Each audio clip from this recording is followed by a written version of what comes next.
Michael's Mission by Rudolf Steiner, Lecture 3, Dornoch, 23rd of November, 1919. I mentioned here the day before yesterday that as members of the human race, we are at present living in the fourth sphere of our evolution. We know that what is now earthly evolution has evolved gradually from the Saturn evolution, out of which firstly the Sun evolution and then the Moon evolution emerged. When we look at this sequence of four configurations of the earthly planet, to which of course humanity as such belongs, we may consider the human being only in so far as he is a being of the head. And we must realize that in speaking in this way we include everything which belongs to the head, in that it symbolizes whatever belongs to our perception through the senses, and whatever belongs to our human intelligence, together with whatever flows into our social life through these. We must include all the experiences we have which arise on account of our being creatures with sense perceptions and creatures of intelligence. All of this is encompassed in my expression, the human being as a being of the head.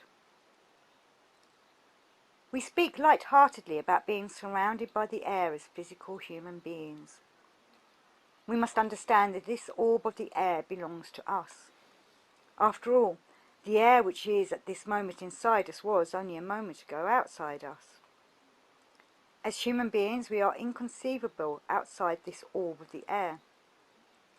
As modern individuals, we have become accustomed to imagining that this situation also persisted in earlier times, that we speak about the air and such like in this modern manner also when referring to earlier times. But this is not the case. Today we find it peculiar to speak in the same way as we do about being surrounded by air, when we want to express that we live in a sphere which provides the conditions necessary for beings of the senses and beings of intelligence, for beings of the head when expressed symbolically, as I explained just now. Well, as I said, this is only one of the spheres in which we find ourselves.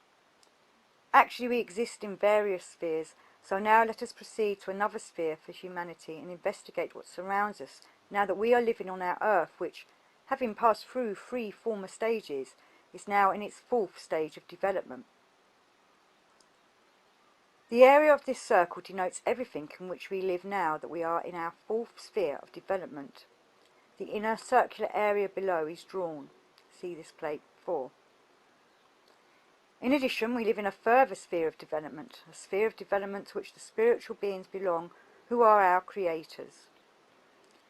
Let us initially disregard ourselves, the human beings, and turn our attention to those beings among the higher hierarchies, whom we have named the spirits of form, those spirits who create all that is inherent in form. In doing so, we realize that the sphere which belongs to these divine spirits can only be reached by us as human beings, when we have passed through 3 further stages of evolution, described in my book Knowledge of the Higher Worlds as the Jupiter stage, the Venus stage and the Vulcan stage, and then arrive at the 8th stage. These creative spirits are now at the stage which we as human beings shall reach after the Vulcan stage. This is their sphere which belongs to them, just as the 4th sphere belongs to us. However, we must picture these 2 spheres as being one within the other, as permeating one another. So if I call this other sphere the 8th, we do actually live not only in the 4th, but also in the 8th sphere, owing to the way in which our divine creators live together with us in this sphere. If you now examine this 8th sphere, you will see living there not only our divine creator spirits, but also the Aromantic beings. So in the environment of the 8th sphere, we live together with those spirits whom we sense to be divine powers, but also with the Aromantic beings. This is what the distribution of these spiritual beings looks like. And we can now go into more detail regarding these spiritual beings by examining which aspects of ourselves are connected with these spheres. First of all, we observe through the clairvoyance of initiation science that because we are living in the 4th sphere of our development, we are, as I have said, perceptive and intelligent beings. But we must never forget that in this very intelligence, which always denotes a combination of sense perceptions and intelligence, the power of what is luciferic is involved. This Luciferic power is always closely bound up with the specific type of intelligence which human beings today still regard as their own, and with which they must prefer to be involved.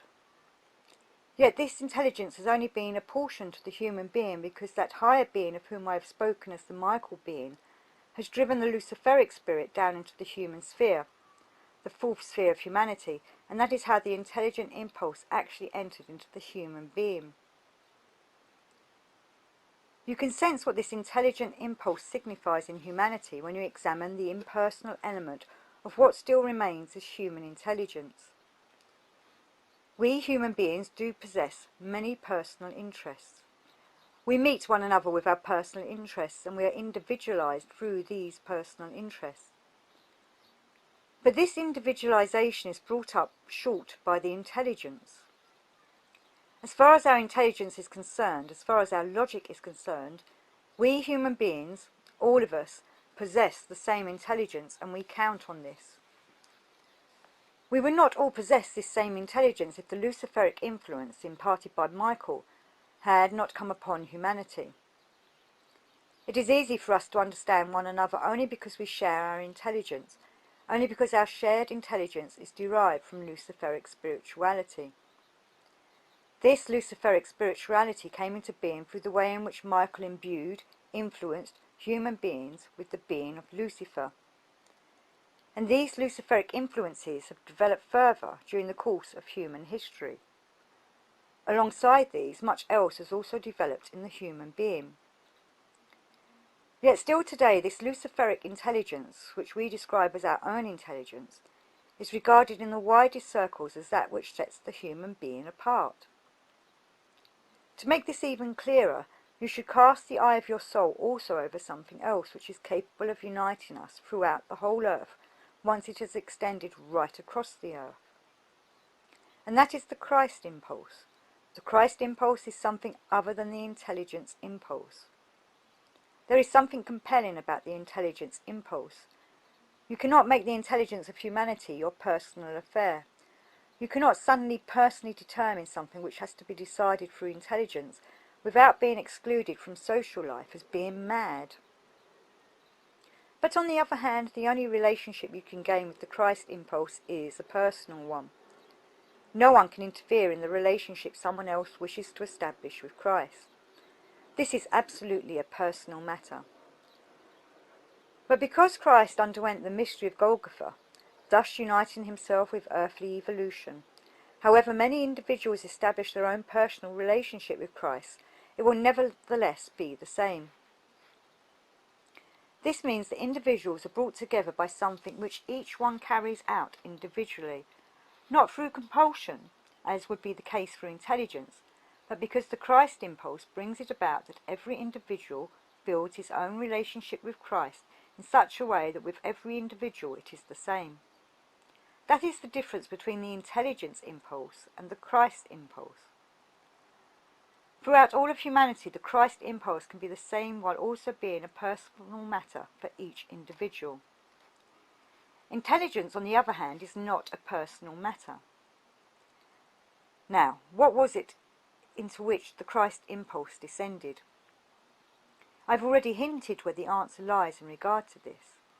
We know that the development of the head is now in regression. With regard to his head, the human being is now constantly dying away.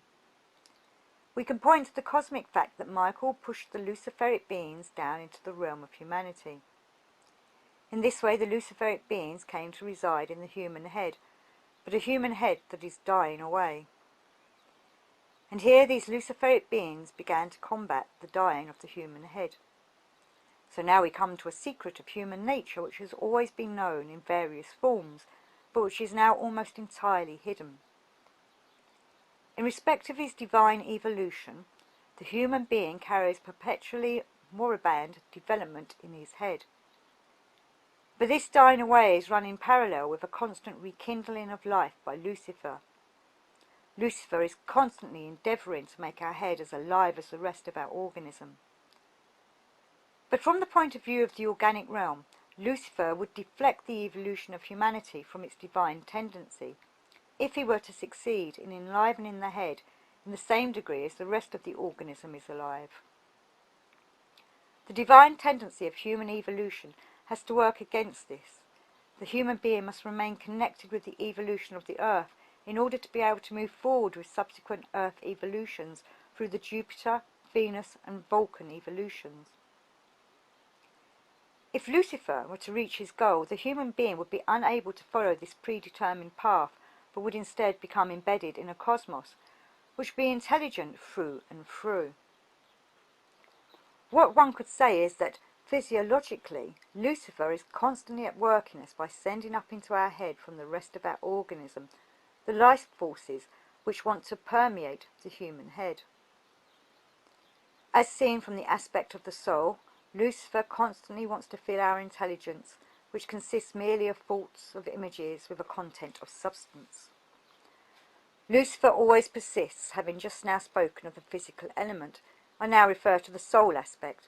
He always persists in forming images in the soul in such a way that something which should be of an artistic nature becomes filled instead with something substantial. In other words, so that our thought content, our imaginative content, becomes permeated instead with ordinary earthly reality.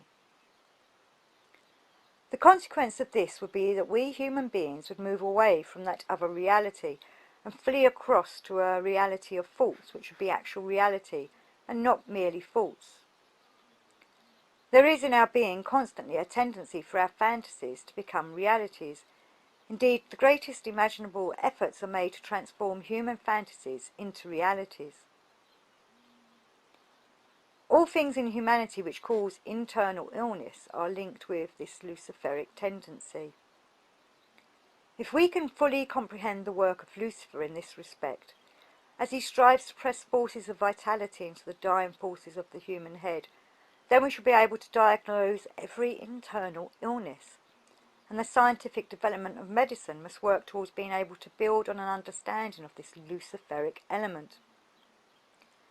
To give matters a push in this direction is one of the tasks of the Michaelic influence, which is now beginning to enter into human development. Now, on the other hand, the Aromantic influence is also here. This influence asserts itself from out of the ape sphere, from which the rest of our organism, with the exception of the head, obtains its full vitality.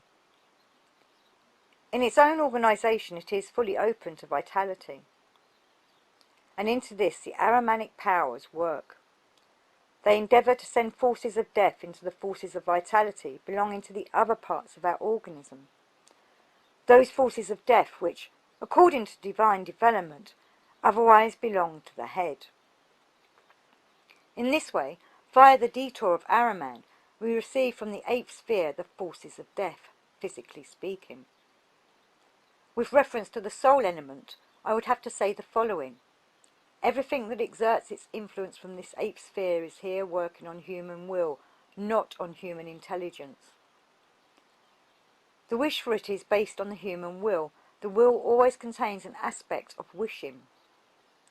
This wishing aspect is founded on the will into which Araman constantly endeavours to bring a personal element of the human being, and it is because the aspect of wishing always lies hidden in the personal element of the human being that our progress towards death is always an image of our soul activity of will.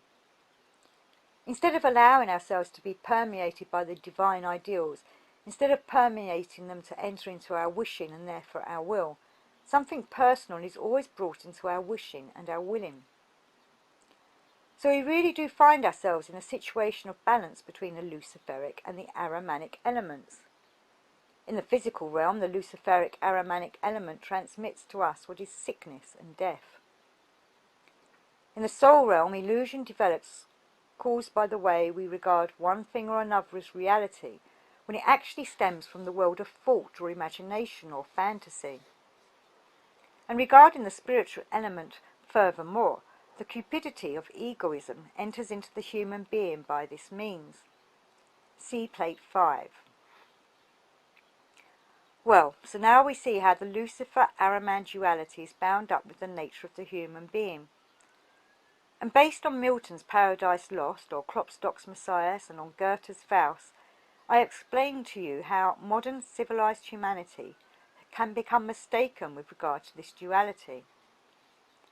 And now, as humanity, we have passed the halfway point of our evolution. This is how the situation looks now. See drawings. Initially, earthly evolution ascended until it reached its highest point, after which it began to descend.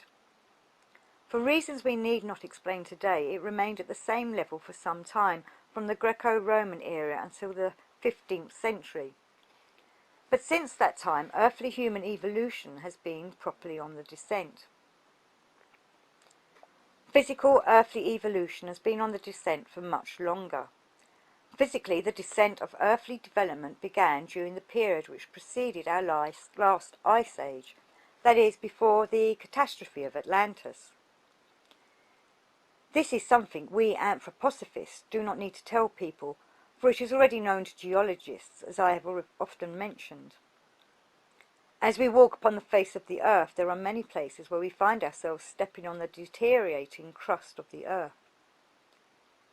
You need only consult the more superior geological descriptions of the earth's development in order to find verification in natural science that the earth is indeed now on a downward part of its development. And what lives and works in human beings is also on a downward path of development. As human beings, we can no longer hope for any improvement in the development of our body. We must look for an upward path by learning to see what there is in the human being that leads onward to further formations of earth development. We must learn to observe the human being of the future. To do this, we must think in the way of Michael. Let me now describe more closely what is meant by Michaelic thinking. When you encounter a fellow human being today, you do so with your entirely materialistic consciousness. You say, but not out loud, or indeed not even in your thoughts, but you do say it in the more intimate foundations of your awareness. This is a human being made of flesh and blood. This person consists of earthly substances. You say this of animals too, and of plants as well. But when you say this with reference to man, to animal and to plant, it is correct only with regard to the mineral realm. It refers solely to the mineral nature. Let us consider the more extreme case, the human being. In his outer appearance he looks like this. See drawing. But you do not see this external figure. You do not encounter it with your physical capacity of perception, since more than 90% of it is filled with fluid, with water. What you do see with your physical eyes is its mineral content. What you see is the external mineral content which the human being unites with himself. What you do not see is the human being who brings it all together. You speak correctly when you say, "That which is standing before me here are the physical particles with which the human form is filled. These are what makes this invisible form visible for me."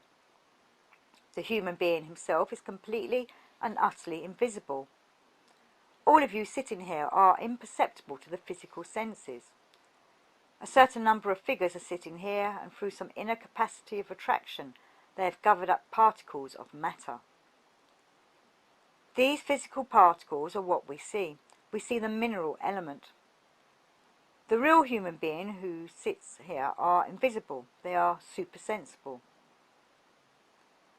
When we say such a thing in full consciousness during every moment of our waking life, this is what we describe as Michaelic thinking. We cease to see the human being in this agglomeration of particles which he has merely organized in a certain way. The animals do likewise, and also the plants. The minerals alone do not. When we become aware of the fact that we are living and moving among invisible human beings, then we are thinking in a Michaelic way. We speak of Aromantic beings and of Luciferic beings. We speak of the Angeli, Archangeli, Archi, and so on, the beings of the hierarchies. These are invisible beings. We come to know them through their deeds. We have spoken in recent days as well about many of those deeds. We learn to recognize these beings through what they do. Yet is this different as far as human beings are concerned? Here in the physical world we get to know the human being who is invisible, through the way in which he arranges the mineral particles in a form that resembles a human being. But this is merely an activity, a working of the human being. The fact that we have to clear about the workings of Ahriman and Lucifer, of the angeli, archangeli and archai and so on in a different way, merely means getting to know these beings in a different way. But the fact that these beings are supersensible does not distinguish them in any way from us so long as we are aware of what a human being actually is. We are employing Michaelic thinking when we understand that in our being we do not differ in any form from the supersensible beings. So long as the minerals had something to give them, human beings were able to cope without having this awareness. But now that the mineral world has entered into a downward development, the human being is obliged to grow into a spiritual understanding both of himself and of the world. We can find the inner strength to realize that we need no longer go through the world thinking that this collection of material particles is a human being. The human being is a supersensible being, or those particles are merely gestures from the external mineral world pointing to what a human being is.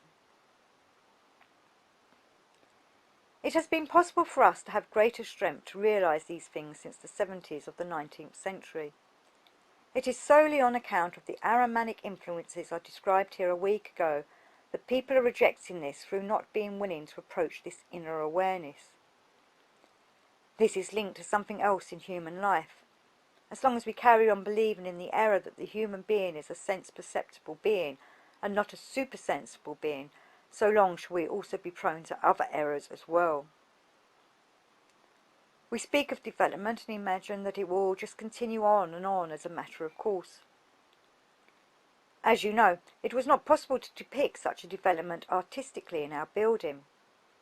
When designing the capitals of the columns, I had to show the first three in an ascending development, the fourth one in the centre, the fifth in a descending development, the sixth somewhat simpler, and the seventh the simplest of all. There, added to the ascending development, I had to depict the descending development. We do actually have the latter in our head, whereas the rest of our organism is still in an ascending development. Our head is already in a descending development. To believe that development can only ascend is to distance oneself from the truth by speaking in the same vein as Haeckel, who wrote under the influence of certain errors, maintaining that what was simplest came first, to be followed by further developments which grow ever more complicated and ever more perfect, on and on into infinity. This is nonsense. Every progressive development in turn enters into a regression. Every ascending development is followed by a descending development. Every ascent already bears the potential for descent within it.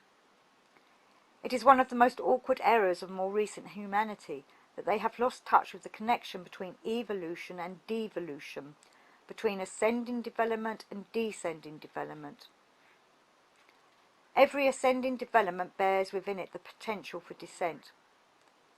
At the moment when an ascending development begins to descend, the physical begins to enter into the spiritual. Wherever the physical begins to decline, space arises in which the spiritual can develop. There is room in our head for spiritual development because a physical decline has set in. We shall not be capable of understanding our human nature, or with it the rest of the world, until we become able to see things as they really are, by bringing our intelligence into connection with Luciferic development in the manner I've described. When we have succeeded in this, we shall be able to evaluate matters correctly by knowing that our intelligence needs a boost like this if it is to bring us properly to our goal. Lucifer must be prevented by the Christ principle from turning the human being away from his predestined divine direction. As I have said, one thing is bound up with another. So, under the influence of that error which has added Luciferic characteristics to the divine powers, the human being has a tendency nowadays to be idealistic about how to represent something beautiful. It is of course possible to represent beauty as such, but one must be aware that if one were to devote oneself solely to beauty, one would be cultivating within oneself those forces which get caught up in the wake of what is luciferic. For just as in the real world devolution belongs to evolution, so is beauty by itself not one-sidedly present here.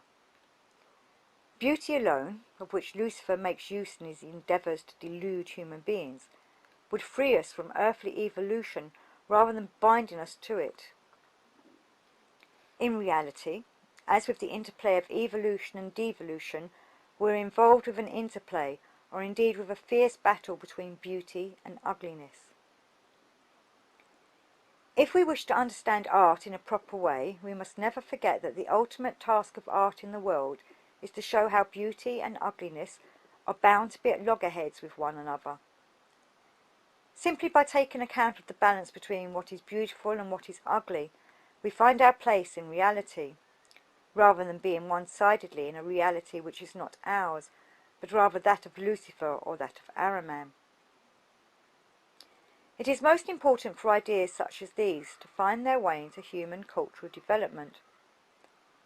In ancient Greece, and you know how enthusiastically I've often spoken in this very place about Greek culture, it was still possible to devote oneself one-sidedly to beauty because at that time human beings, or at least the Greek people, had not yet become bound up in the descending earthly evolution. But since that time we ought no longer to grant ourselves the luxury of cultivating only what is beautiful. This would amount to an escape from reality. We must bravely and courageously face up to the battle between what is beautiful and what is ugly. In this interplay we must become capable of sympathizing and empathizing with both the dissonances and the consonances in the world. This will bring strength into human evolution, and from this strength will come the possibility of building an inner attitude which will really succeed in taking us beyond the illusion that the human being is no more than a conglomeration of mineral particles which he has heaped up inside himself. We could today already say regarding the physical that the human being does not show the signs of external mineral nature. External minerality is heavy, but that in us which enables us to develop soul qualities, and I don't mean intelligence, is linked not to heaviness but to the opposite of heaviness, namely to that which we might call the upwelling of fluidity. I have described on another occasion how our brain floats in the cerebral fluid. If it did not float in this way, the tiny blood vessels in it would be crushed. When Archimedes was in his bath, he discovered that he was less weighty, and was so delighted that he uttered his famous Eureka. Of course you learnt about all this in physics. We do not then live from being dragged down in our soul, but from being lifted up. As far as the soul is concerned, we live not by our brain being heavy, but by it being lighter on account of the cerebral fluid. We live through that which draws us away from the earth. This can even be a claim made physically today. What I've been wanting to draw your attention to during these 3 days has been that we need, with regard to modern life, an attitude of soul which is aware in every waking moment of what is supersensible in our immediate surroundings, and which does not succumb to the error of thinking that human beings are real because we see them, and spiritual beings are not real because we do not see them. We do not see human beings. This is the error, that we believe we are indeed seeing them. We are in fact no different from the beings of the higher hierarchies. The task facing modern humanity is learning to comprehend the similarity between the beings of the higher hierarchies and ourselves, and even the animals and plants. We speak of the fact that through the mystery of Golgotha, the Christ impulse entered into earthly evolution, initially into the evolution of humanity, with which it is now entwined. People say they cannot see him. Well, they cannot see him so long as they are in error about the human being, so long as what they are looking at is something entirely other than what the human being really is. As soon as this is no longer a theory but a living felt reality of soul enabling us to see something supersensible in the human being. As soon as this is so, we will develop in us the ability to perceive the Christ impulse everywhere among us and say with conviction, "Do not seek him in external gestures, for he is everywhere among you." But it will be necessary to develop modesty and humility in order to believe that it is really important to generate an awareness of the human being primarily and everywhere as a supersensible being. Merely making a theoretical claim is not sufficient. Only when we really believe it to be, and indeed feel it to be, an absurdity that what confronts us is the actual human being, only then shall we be in the state of soul about which I am speaking. If you were to go out there to the building site and gather up some of the bits and pieces lying around and clutch them all in front of you so that anyone meeting you would see only broken bricks and scraps of boards, you wouldn't say all this debris arranged in a certain way was a human being. Yet you are doing just the same with the mineral substances arranged inside you when you encounter a fellow human being. You say that because you can see these mineral substances with your eyes, they are a human being. The truth is, however, that all this is merely a gesture pointing towards the true human being. Looking back to pre-Christian times, we will find that God's messengers came to the earth in visible form. They revealed themselves to the human being who was then able to comprehend them. The greatest messenger from God to come to the earth was at the same time the one who was able to reveal himself in the greatest event that took place on the earth without any collaboration by human beings. We are now living in the age of the Michael revelation. This is another revelation, just like that other one, but it is now no longer obtrudes upon human beings because they have entered into the evolution of their freedom. We must go out to meet the revelation of Michael. We must prepare ourselves in order that he may fill us with the greatest strength with which to become aware of what is supersensible in the immediate vicinity of the earth. Do not fail to recognize what this Michael revelation, if approached in freedom, will entail for human beings now and in the near future. Do not fail to recognize how nowadays people are endeavoring to solve the social question on the basis of the remnants of former states of consciousness. Yet everything it was possible to solve through the old states of consciousness has indeed been solved. The earth is on the downward path of its evolution. The challenges facing us today will not be resolved by the ways of thinking arising from olden times. They will only be resolved by a humanity which possesses a new constitution of soul. Our task is to work towards enabling this new constitution of soul to arise among human beings. What we see today weighs on our soul like a terrible incubus that human beings are unable to extricate themselves from ideas which have been cultivated for thousands of years. We see today how the consequences of these age-old ideas run their course almost automatically. We see how these ideas, practically void of any content, continue to exist as mere husks of words.